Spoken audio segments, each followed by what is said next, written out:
Welcome to the Swell Suite, everybody, and happy Rosé Day. So, we had a guest cancellation this week, so I decided to post a throwback, and it's our Rock Your Rosé episode from 5 years ago. Oh my goodness, how far we've come. The sound is different, but it's still a really good episode. It's educational, it's funny, it just shows all of our personalities and how different our show used to be. And I actually like this format that I may go back to, but let me know what you think. It's a really cool episode, and I hope you are drinking a beautiful rosé today. Oh, and really quick, you can also watch this episode unedited on YouTube. Cheers. I hope you enjoy it. Okay, hold on 1 second. I need to get wine. Oh, okay. Now, how don't you have one? Oh, it's too late. We're live. Hi, everyone. Welcome to the Swirl Suite. Happy Sunday. Happy Sunday. We are talking rosés today. So if you follow us on Twitter at the Swirl Suite, please hashtag Rock Your Rosé. So let's start with some introductions. I am Sarita. My my blog is Vine Me Up. You can follow me at Vine Me Up on Facebook, Twitter, Instagram, pretty much everywhere. Melissa. Hi, everyone. Melissa Davis, otherwise known as the Liquor Lady. You can find me at liquorlady.com or on Twitter at liquor_lady. You ready? I am ready. I'm sorry. I just showed you the best side of me. I am Leslie Freelo, and I am with, Vino 301, and we are all things Maryland wine, and I can't wait to talk about my Maryland wine today. Yay. Glennis. Hello, everyone. Glennis Hill, Vino Noir. You can find me at Vino_Noir on Twitter and on Instagram. You can also find me on Facebook at Irie Wine. I'm excited to be here to talk about rosés and rosé this afternoon. I'm used to saying this evening because I'm used to doing these in the evening. So, All right. Tanisha, thanks for joining us. We're just finishing up our introduction, so it's your turn. Can you hear me? Yes, we can hear you. Okay, because I have a microphone, so I'm just wondering. Hey, it's Tanisha, Girl Meets Glass, and have a blog. It's called Girl Meets Glass. And yeah, that's my introduction. Oh my God, are you in a bus? I am at a cafe. As I told you, I'll probably be on the. All right, that is hilarious. Tanisha lives in Paris, everybody. If this is your first time joining us. So, I'm just going to go through the 3 types of methods that rosé can be made in really quickly. So, and this is via Wine Folly. If you guys know anything different, please interrupt me. So, the first method is maceration method. And so that's when the red wine grapes are laid to rest to macerate in the juice. And afterward, the entire batch of juice is finished into like a rosé wine. So slightly pink, light red. So then, Tanisha, can you mute yourself? Oh, thanks. She read my mind. She was all on top of that. The next method is the saignée, the saignée method, or the bleed method, bled method. And so that's when it's sort of like you're making red wine, but some of the juice is bled off in a new vat to make rosé. And so that's typical in Napa Valley and in California, and their rosés tend to be a bit darker and a little bit more rich. And then the last method is a little controversial. It's the blending method. And that's simply when you're blending a red wine with a white wine. It's usually like 5% or something like that. I've read a bunch of articles, and some people look down upon it and others don't. I've had it all 3 ways, and they're all fine with me. I don't know how you guys feel, but pretty much. But but did you know that 5 years ago, in France, for summer drinks, bubbles and white was on top. Now rosé has taken over within the past 5 years, and I have some I think their sales in rosé went up 53%, and that's pretty darn high. Especially, and when I speak of, I mean Provence, which is the major rosé region in France. So 53%, that is pretty high. And some people think it's a fad, where it's going to be here for, a temporary amount of time. Some people think rosé is here to stay. I don't know. I mean, I love it year round, so Me I too. do. I do. It's interesting that you say that because I equate rosés mostly with like the spring and summer. Mm-hmm. But I did find myself drinking more rosés during the winter. But it's definitely like if you think about it, oh, this is the time of the year. Yeah. Mm-hmm. Yeah. Absolutely. So, what's everybody drinking? I'm anxious. Who wants to start? Moldabosh. I had to do it. Cab Sauv, Rosé, South America. I actually had it in I shouldn't say I'd never had it before.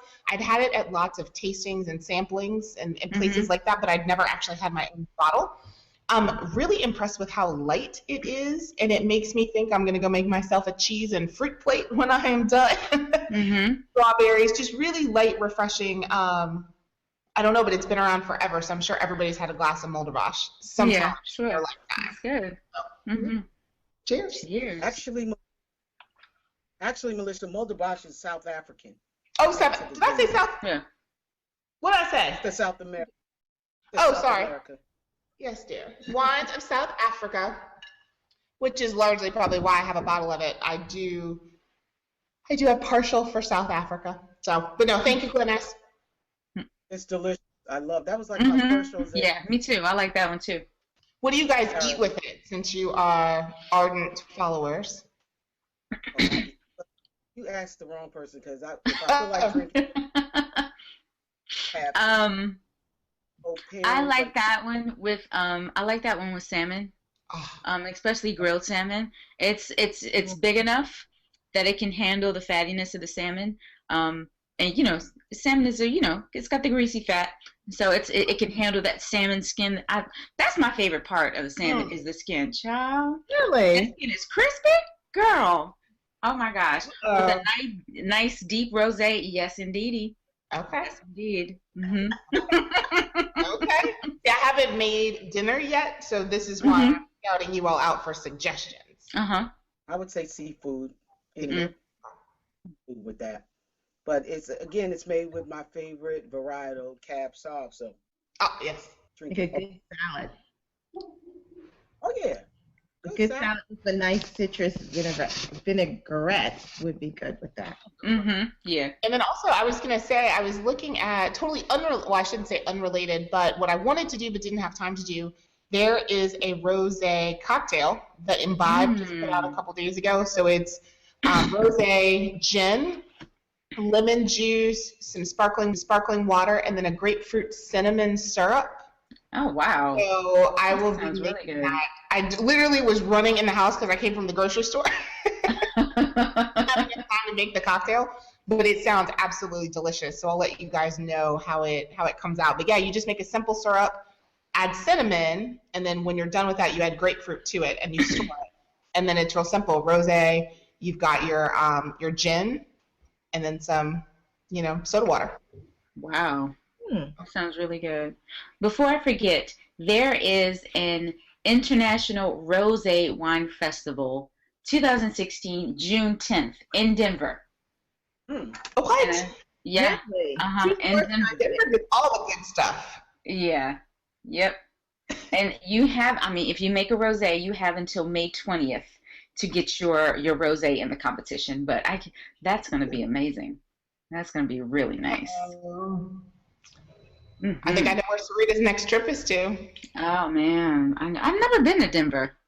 It's a beautiful town. Is it? Yeah. Oh.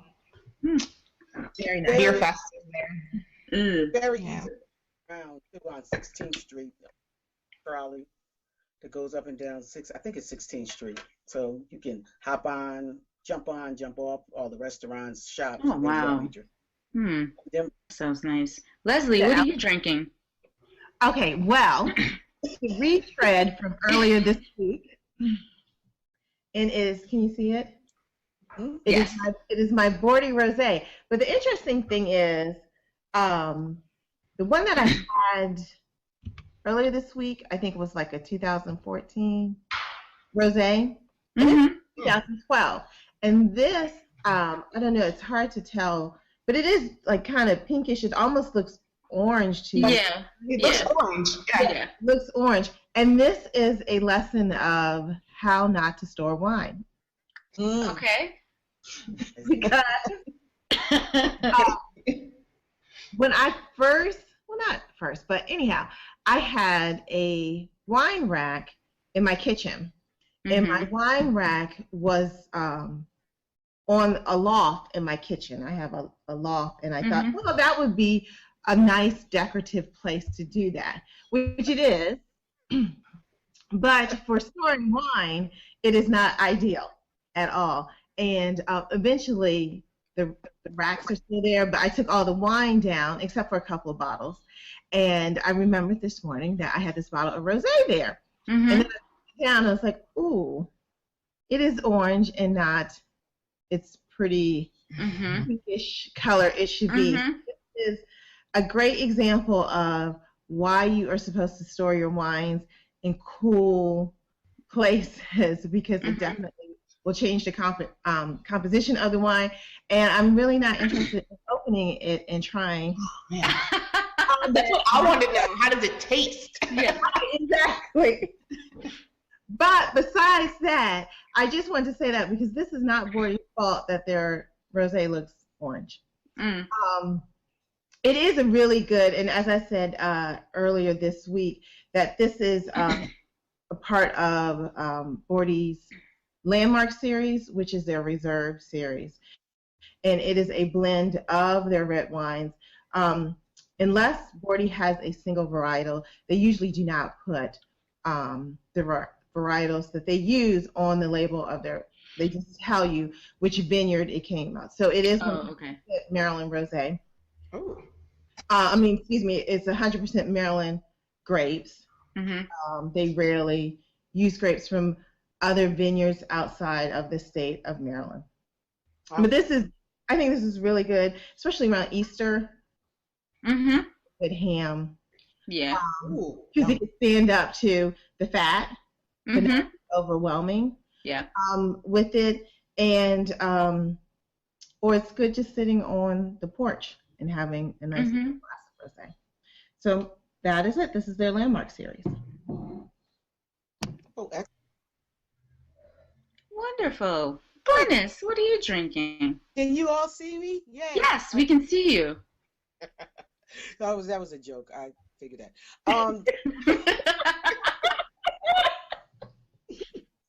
That was a joke. And since we were continuing on from what happened last week, so today I am drinking a rosé in preparation for my birthday trip to the south of France. I am drinking a light is picking that up. You really can. Can you see it? Hang on, turn the. See, the light is really. Let me see if I can. Hold on. Now, better. Ooh. And you can see the color. So that's pretty. Pretty. I like the bottle. The bottle's gorgeous. It's very sexy. It is a Côte du. Don't speak French very well, everyone. So I'm going to preface. That's my disclaimer. But it is a Côte Provence rosé. And it's a blend of several red grapes. Well, Sarita already explained. You leave the skin to adjust to whatever color you want in the production of rosés.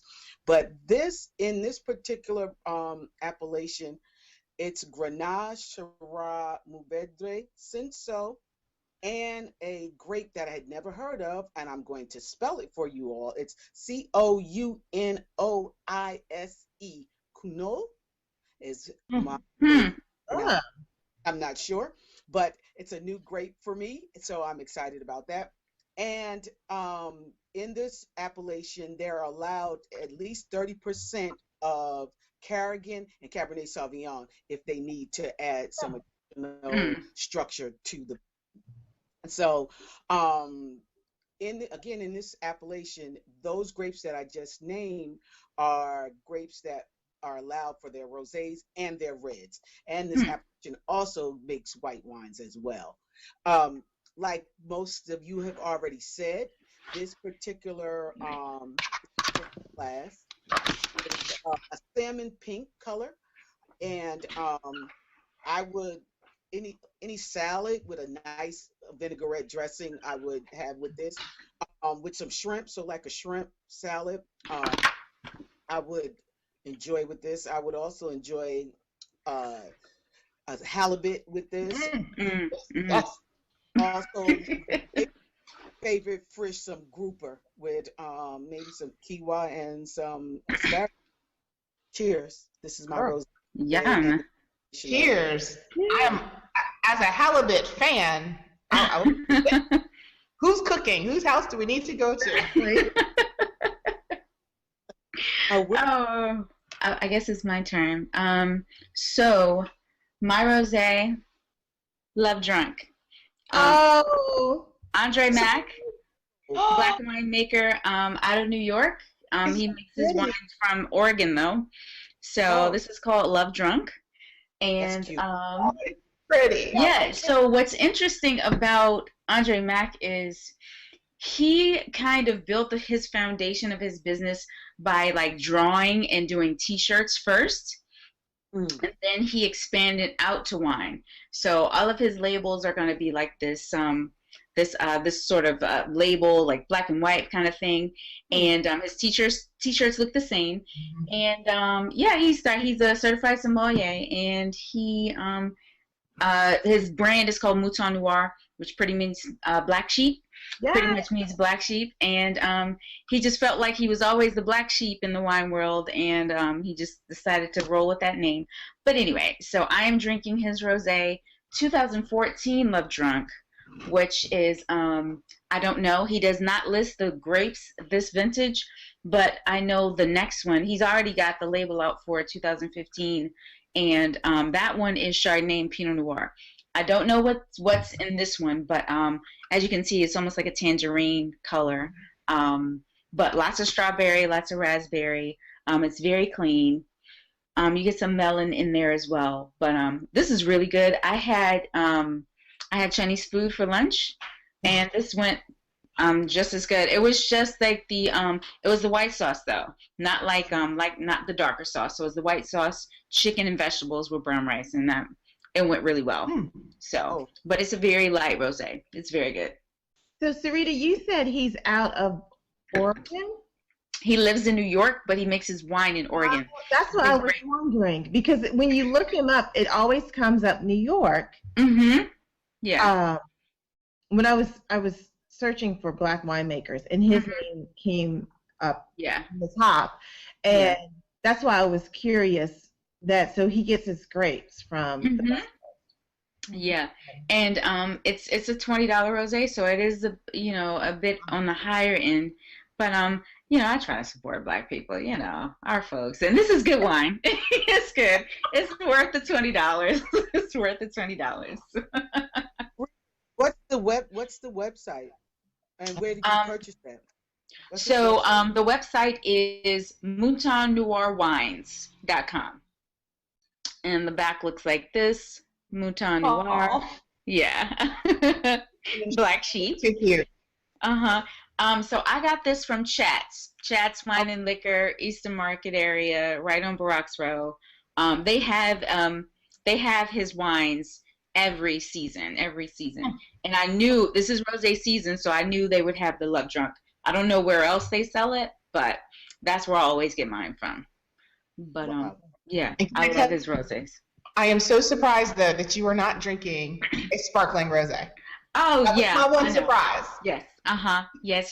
I was almost waiting to pull your second bottle from the week, and I'm also drinking. I know. I stuck with one today. Yeah. But this is very good. Wow. But I was also reading that sales in rosés is so big in France that a lot of winemakers make two. They make one that's usually $5, and they call that their the pool wine. And the French word for it is piscine, I think. I think it's called, so a piscine wine. If you hear that in France, that just means it's a sit by the pool wine. And then they'll make a higher end rosé that you can pair with food. So, yeah, right. Where is Tanisha when we need her? I know, right? I know. Crazy, crazy. I like that. Sit by the pool wine. Okay. Mm-hmm. Mm-hmm. That's because this Provence rosé, I didn't mention, it actually has the name of the bottler on it, J.L. Quinson, and it's actually numbered. And I got this. I don't know if you could see the see the light again. Bad. Let me cut this off very quick.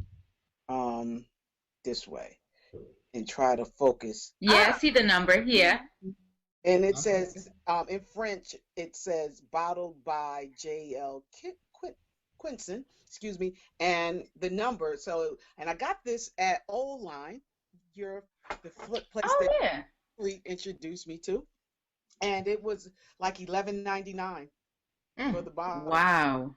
A very well balanced rosé, a floral bouquet, because Provence is known for its lavender, so that tends to transfer into the wine, this particular wine to me. It could be all in my imagination because I think Provence, I'm thinking lavender, so I might be thinking I'm smelling lavender. Again, fresh red fruit, fresh strawberries, raspberries, and really a floral. I think it's really lavender that I am actually smelling. So I love this. I was excited to. But what do you think is really contributing to this boom of rosé? It's always sort of interesting. I read an article, and they pretty much said that people are getting more into wines outside of the sweet. So, most of the time, I mean, before years ago, people just associated rosé with something sweet. But as they got more knowledgeable, they started to branch out and started to love Provence and started to love the dry rosés. That's what I read, but I don't know. And they're so pretty. They're so pretty.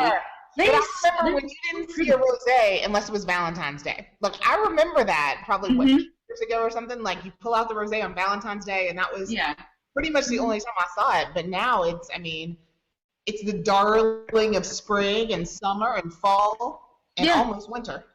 Absolutely.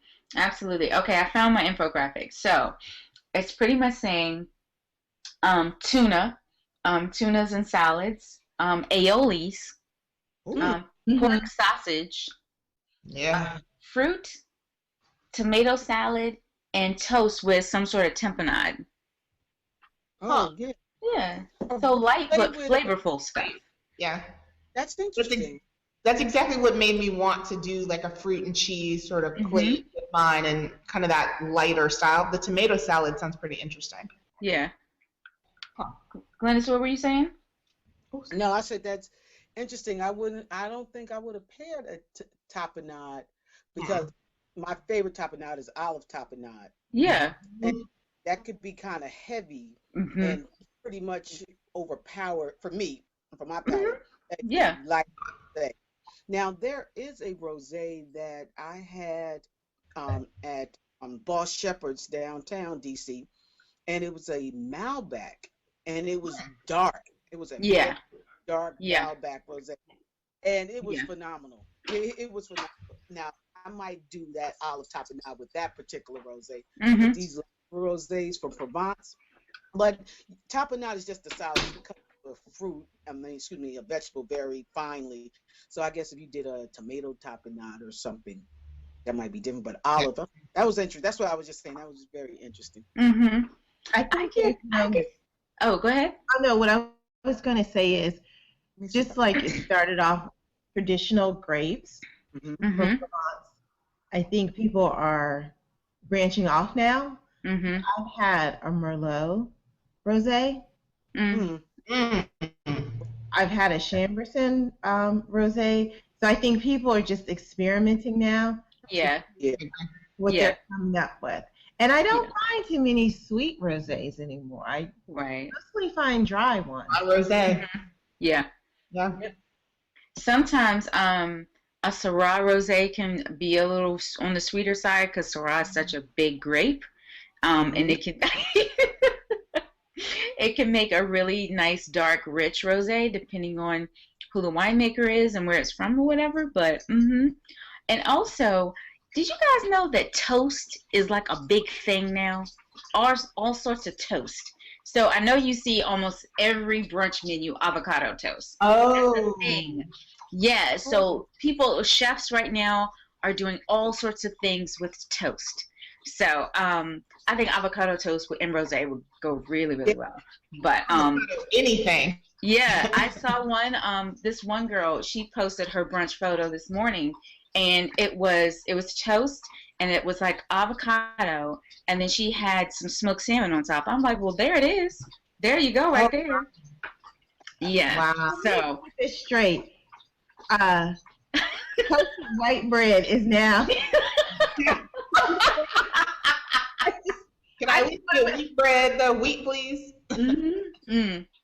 Get out of here. Yeah, toast is a thing. I was just listening to a podcast, and Padma from Top Chef was on the show, and they were like, how the hell does toast become a thing?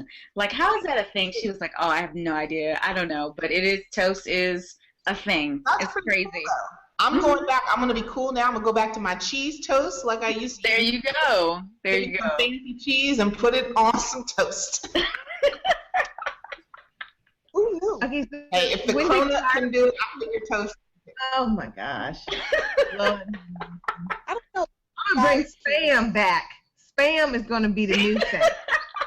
I mean, I'm telling you, what is old will be new again soon. Don't lose that key. Oh my goodness. Well, it's funny you said that. Actually, going back to the pairings that you were talking about, Sarita, when you said tuna, I was actually surprised. Like, that one sort of surprised me. I hadn't really thought about tuna because I eat tuna salad, so I mix other stuff in it, and I felt like it would overpower. But I guess, an albacore tuna, kind of like you were saying, smoked salmon, things like that, would go really well with a rosé. Whenever I try to pair, I look at flavor characteristics. So if I'm getting something flavor-wise, but I also look at intensity. So I agree. The tapenade kind of threw me. Yeah. From an intensity perspective, I can see how a more plain tuna could actually really well with a rosé. So, wow. I don't know if you see Go ahead. Go ahead, Glennis. I could see this, but the Malbec rosé from Argentina that I was just mentioning that I got at Boss Shepherd's, I have a picture of it. Ooh. Oh wait, I see it. Yeah. Oh, that's dark. Yeah. It's a dark. It's just above a hue of being a dark red wine. Yeah. But for a rosé, and you just want a rosé and it's cold outside and you're just thirsty, because what happened was I walked in and I was like, it's very cold in the district now, these last couple of months. Right? Enough. I think Mother Nature is bipolar. She doesn't take it medicine. Well, it was 78 degrees here yesterday. It's 59 today. So I walked in there, and the bartender, she knows me. I was like, I want a red wine, but I'm just so thirsty. She said, I got this new rosé for happy hour. She pulled it out, and I did like this side eye. That's a rosé. She gave me the bottle. I looked at it. Yeah. Phenomenal, but it's all the characteristics of your red wine, your dark red wines with your dark berries, dark plum, dark cherry, a little spice on it. This Malbec is actually really well. It's very well. It's Jelu. Jelu is the name, Jelu. And where is it from, Glennis? Argentina. Oh, wow. Wow. Yeah. San Juan, Argentina, to be exact, and it was a 2014 Malbec rosé. I'll text you all. Well, matter of fact, I'll post it with our hashtag Rock the Rosé. Sounds delicious. I have a dark one. I have a dark one as well. So this is Rubus. Can you see that? Wait a minute. Hang on, let me scroll over there. Okay. Oh yeah. Yeah. You see how dark that color is in the glass? Can I scroll? Oh yeah. Yeah, it's really, really dark. And it's a Spanish rosé that I got from Piketown Cellars in on Pennsylvania Avenue in Southeast. Okay. And it's made from a Spanish grape that I'd never heard of. Yeah, if I could pronounce it, I really would. But yeah, it's okay. So spell hers. Just spell yours. okay, What I do? I'm gonna put it up. Can you see it? Oh yeah. Oh. Yeah. Oh, Yeah, I don't know. I don't know how to pronounce that, but it is a really dark, earthy, and rich red wine. And I had a hard time pairing it because I don't know. I couldn't figure it out because it's so dark, yet it's a rosé. It's earthy, but it's still a rosé. So I don't know. you know, But, you know what might be good with that? hmm, A piece of dark chocolate. maybe. Oh, here it is.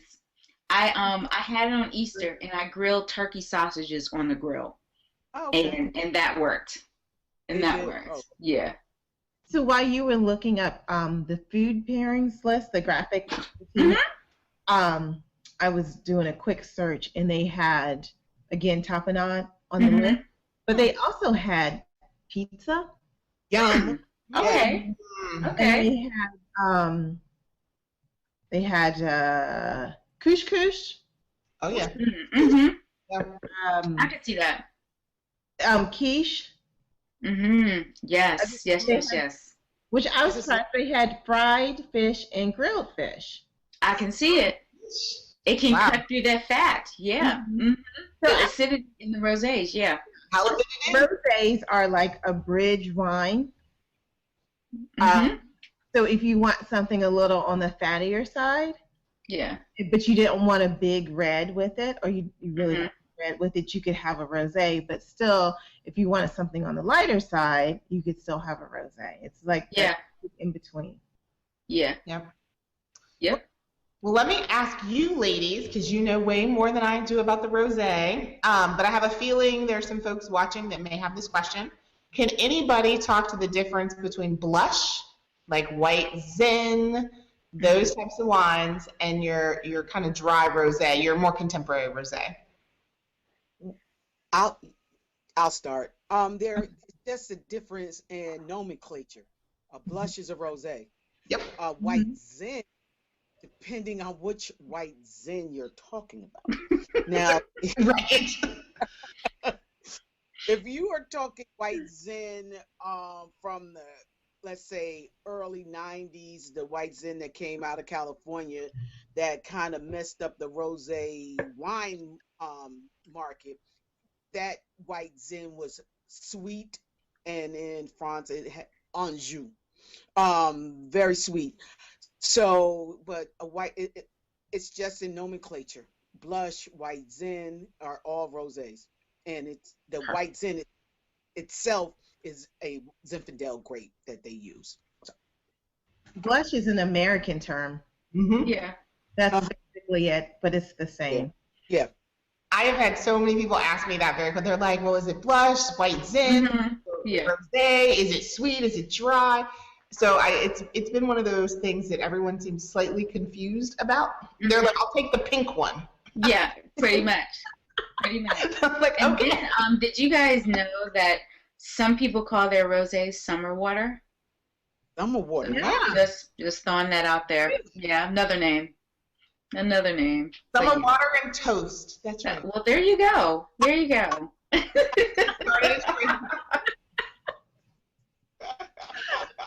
Yes, indeed. Oh, that's funny. Oh, that is hilarious, man. I like that. I don't know if I would call my rosé summer water, because sometimes when you start naming things water, that kind of puts a different Yeah. connotation. Yeah. Exactly. Yeah. And I'm not sure I'd look at your Malbec rosé and think summer water. Yeah. You know, Yep. maybe mine is really light, but So I have some more stats here for you guys. So, and this is according to 2015. So, rosé in the U.S. New York City drinks 20% of all imported rosé. Okay, Americans as a whole drink 13% of the world's rosé. What else? Miami drinks 15% of all imported rosé. Women and men. Women drink 55% of rosé, and men drink 45%. That even surprises me. I didn't know men drank rosé like that. I thought it'd be a lot higher. So New York and Miami account for 35% of all import rosé. Mm-hmm. That's what, That's so odd. I mean, it's so extreme. Right. Yeah. Miami, because it's so warm. Yeah, I would get Miami. Yeah, that's New York. But New York are drinkers. I guess they just drink everything. everything, I guess.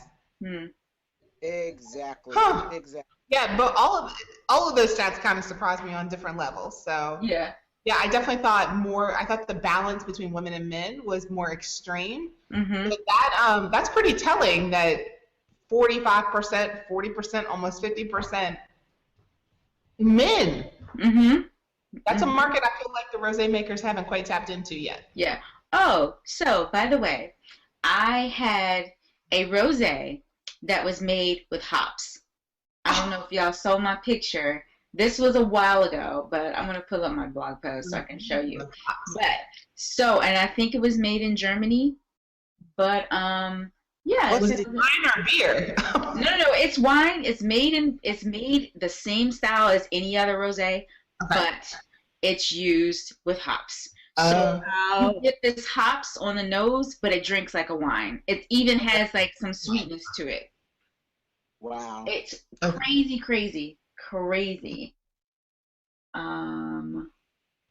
I write about it or did I just post it? That's pretty cool, though. I've been doing more and more reading about beer. Mm-hmm. When you said that, I was like, "No, is that a wine? Is that a beer? Is that a hybrid? Is that?" Yes.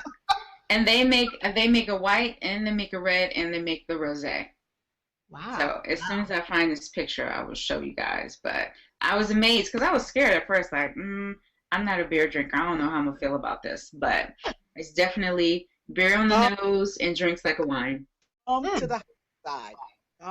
We're getting you to the hop side. Come on. Oh my gosh. Oh, well, I feel like hops are in everything these days. Yeah. Rosé with hops. Mm-hmm. You got me curious. I'm like, Google and I are about to have a date. Yeah. I'm telling you. You're right. People are really getting creative about how they make their rosés and what they make it with. But did you notice in your stats, Sarita, do you notice an increase of people ordering it when they go out to a restaurant? Or I don't know. That I didn't see anything about that. That's a good question.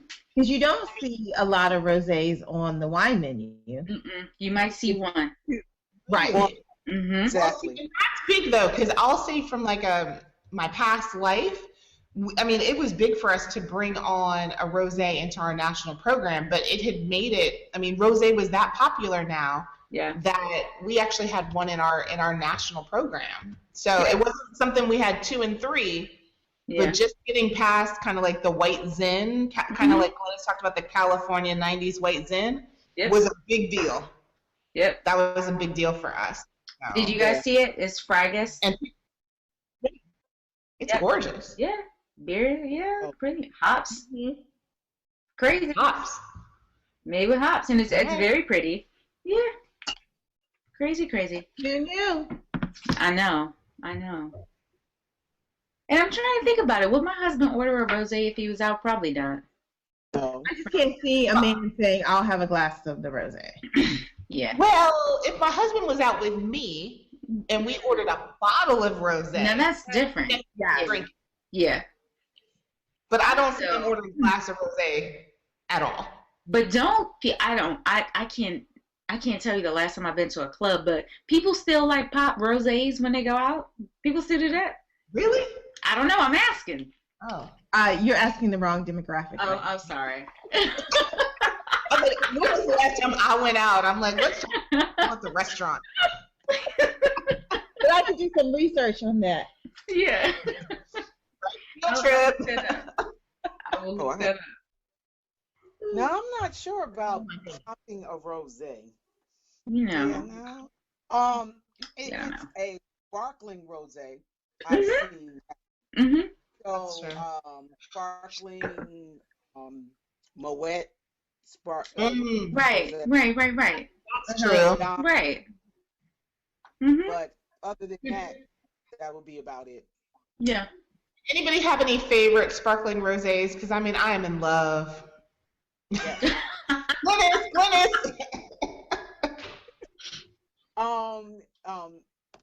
For a high end sparkling rosé, the Perrier Jouet, phenomenal. It's oh my God, it is phenomenal. I had it on New Year's. Um, yeah. Oh my gosh, it made my legs shake. Now I love that excitement about it. Listen, I need to get that rosé. It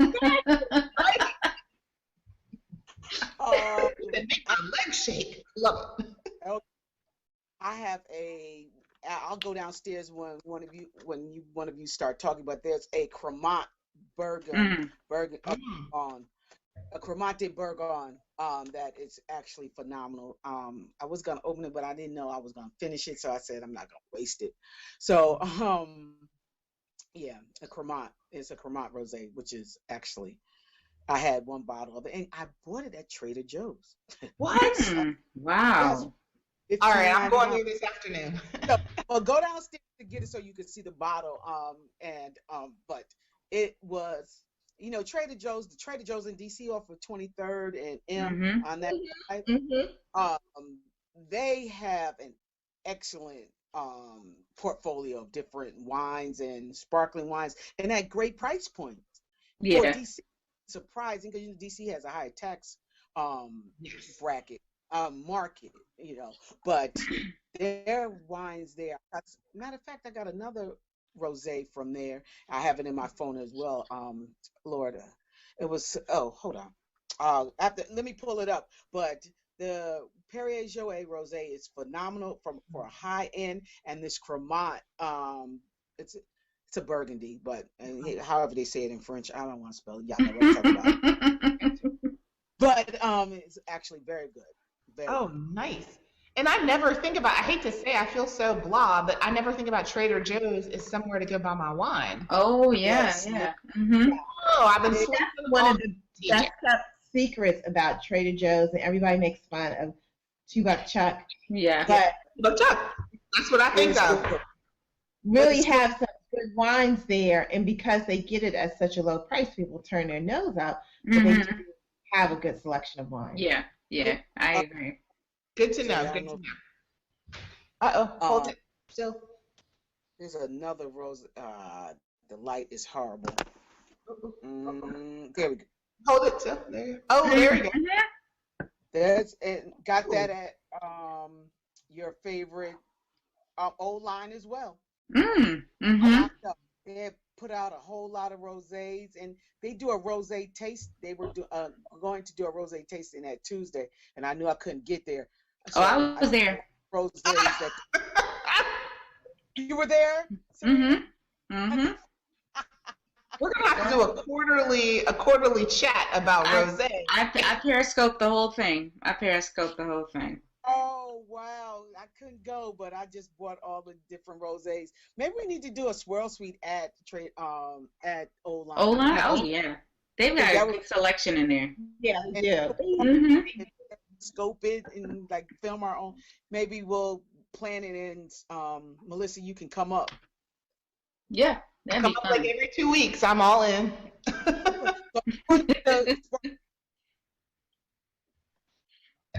Now that's wow.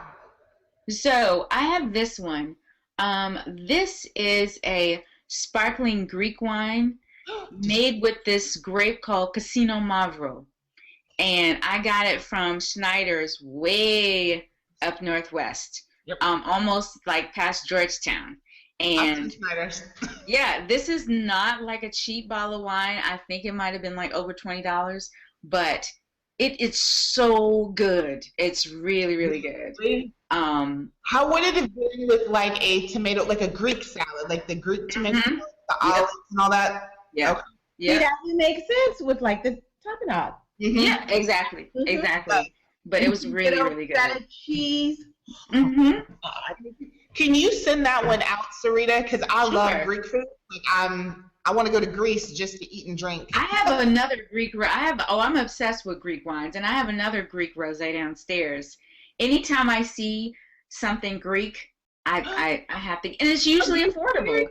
My favorite restaurant is a Greek restaurant out in Las Vegas. So yes, we might be a pair made in heaven here. Mm-hmm. Yep. So I will. I'm check so sure. jealous. We're gonna have to have a whole session on Greek everything. Oh, sure. Any day. Any day. We did wines one time. Okay, so back. Did we? Yeah, we did. We can always circle back. We can do it again. Yeah. Oh, I might have missed that. Uh-oh. Mm-hmm. Full upon it. Okay, That's so good stuff. I cleared out my If you pull out a bottle of PJ, I'm gonna be kind of jealous here. no, I drank all that. I did. Okay. I drank all that. But I have okay, let me cut this light out so you'll be able to see it. Philip Bonnet. It's a champagne. Oh. And it's a rosé that it's $45 at Paul's. I got this from Paul's. Mm-hmm. We love Yeah. Paul. And Reserve Rosé Brut. I haven't drank that, and I always save stuff for special occasions. This is the the Cremant de Burgundy, or Bourgogne, as they say, that I had mentioned that I got from Trader Joe's. And last but not least, my last bottle from my stint in the southwestern part of France, Cremant de Limoux by Gerard Bertrand. Nice. It's my last one. I keep it as it's 2009. It's my last one. I brought a whole lot back, and I'll have to bring it. And she ran out. Baby. So those are my rosés that I have in my wine cooler. And when you come up, we'll pop them. Like Leslie shared a nice bottle of Tannet with me last night, and you get these nice bottles of wine and sparklings or champagne, and you just don't pull them out with everybody. Oh, thank you. Thank you. You don't love them less, but if they can't have the same appreciation, I'm not wasting it. Is that worth it? If I had all of you over, I would pop that last bottle of Vermont, just on it, or maybe on my birthday I'm gonna pop some bottles. Yeah. That's right. We got to go out and get favorite bottles for a Glennis celebration. Yes, absolutely. Graham Beck, another South African. Oh, sure. Yes. Their rosé is phenomenal. I did that, and it's inexpensive. Or fairly inexpensive. It's inexpensive for sparkling. I had it at my my rehearsal dinner. Everybody loved it. I mean, room full of African Americans. A lot of people had not had a rosé before, to be very honest. They drank every bottle of the rosé. Yep. I believe it. Another rosé sparkling that's a great price point is Gruet. Oh yeah, sure, absolutely. Their rosé and the Blanc de Blanc is very good, and they're out in Mexico. Surprisingly enough, you look on the wine list, you say New Mexico making sparkling. Oh yeah, it's from New Mexico. Mexico. Yeah, I never knew that. Yeah. Yep. Gruet. Gruet. Gruet. Great price point. And it's because the mark, or the demand, folks aren't really aware of it, so it hasn't driven the price up too much. But it's slowly gaining its pace, and it's I've seen the price starting to creep up on it. It's a great price point for a great product. Okay, so this one, bear with me. I'm sorry, Trump makes one of the best rosés. I'm I sorry. refuse to try it. I'm sorry. To try it. Girl, it's so really damn good. good. It's so damn good. Don't it? Listen, I would try for you, girl. It's like $26 in the Kroger, but it's really worth it. Oh my God, it's so I hate good. to say it's Yeah. really good. And yeah. Refuse to try it. Yep. I bought it for something recently, and I was like, wow. Like, I'm so disappointed I like this wine this much. I really am, but That's- it's good. It is. That's gonna be my election day selection, regardless of what Oh my happens. God. That's what I'm gonna drink on election day, just to kind of get through. Yeah. No. Yeah, man. Oh, But, goodness. well, I mean, the wine was good before he bought the winery. It really was. So, you know, he can't take all the credit, but yeah, man, that's. But he will. He will. Of course, his name is all over it. All over it. But, Who What'd you owned say? Goodness gracious. who owned it before? oh, what was the name of the winery before Trump? What's that Klug? No, Oh, gosh. the lady's name. And it's out It of was Virginia. a woman. She inherited from her husband. Oh, my gosh. That's going to. Okay, hold on. Hang on. Google. It's not Oasis, is it? I don't think so. What's the name? Hold on. Oh, because that might. I I see his wines and I was like, man, I might like Oh, them. man. Oh, yeah. Yep. That is hilarious. I knew somebody was going to tell me that they like, so I'm going to have to live vicariously through you and Melissa on that one. No, note. Well, no, I'm lying if I say I didn't pay for it. It's the This was Klug the first family. time. It was from the Klug It was family. Klug, yeah. It Yes, was, yes. That's almost like the Klug lady. Yeah. I wonder how much he paid for that winery. Not enough. No, I'm really serious about that. He got a really good. So I had a friend that had gone down there, and he knew the woman, and they talked, and yeah, he got a good deal, and it's not enough. Surprise me. That really doesn't surprise me. Yeah. Wow. So it sorry. started in 1999. Yep. 99. What? I'm gonna have to make a special trip out there. I know. Look at it, Swirl Sweet, remote. Yeah. Because I haven't been there. I haven't. That would be a really good one, though. I haven't stepped foot on the property, I but haven't either. I've tasted it. I haven't either. Yo, That's we should crazy. all go. We should all go out there. We should do that. Where you going? Take over Trump. Trump takeover. That's right? Trump Hashtag Trump takeover.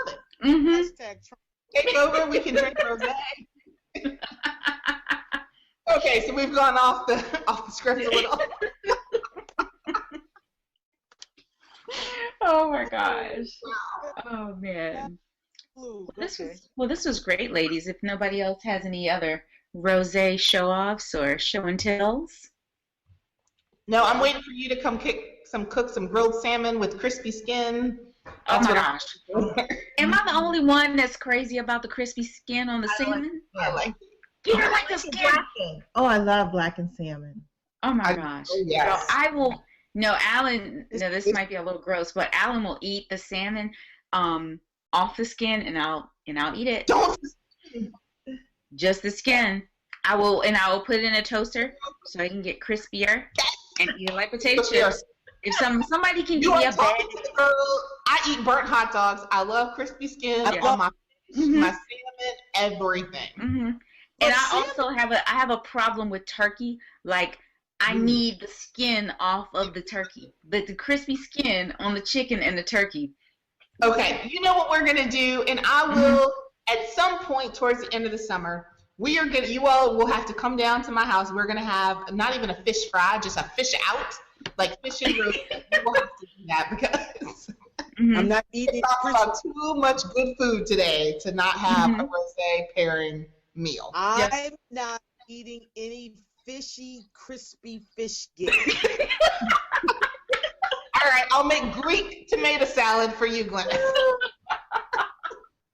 'Cause Wait, do y'all know the new Edenville mule bone? They have crispy chicken skins as an appetizer. Do they really? What? Call it chicharrones. Chicken skin. Okay. what's hilarious Chicken about skin. what you're saying is I take with the salmon because the salmon skin is so fishy to me. I cut it. I make sure I get all the skin, and then I just eat the meat. I don't. Oh, eat the- no. I see I can't. Leslie Green over there. Mm-mm. Mm-mm. I need the skin. Salmon skin. I like chicken skin, turkey skin, fish skin, everything. Mm-hmm. Mm-hmm. Okay. Yep. I'll put all the skin to the side. I'll eat yours, Glennis. Yeah. Mm-hmm. Yes. For all the good seasoning is, ladies. All the good seasoning. Well, guys, that was our show. Wow. I managed to go through and edit some things sound wise, but I know it was a little tough. There's a big difference in the way we record now. So, wow, it's still a fun episode, and I hope you enjoyed it. Let us know what you think. Send us a tweet, hit us up on Instagram, send us an email, and I hope you have a fantastic weekend. Cheers.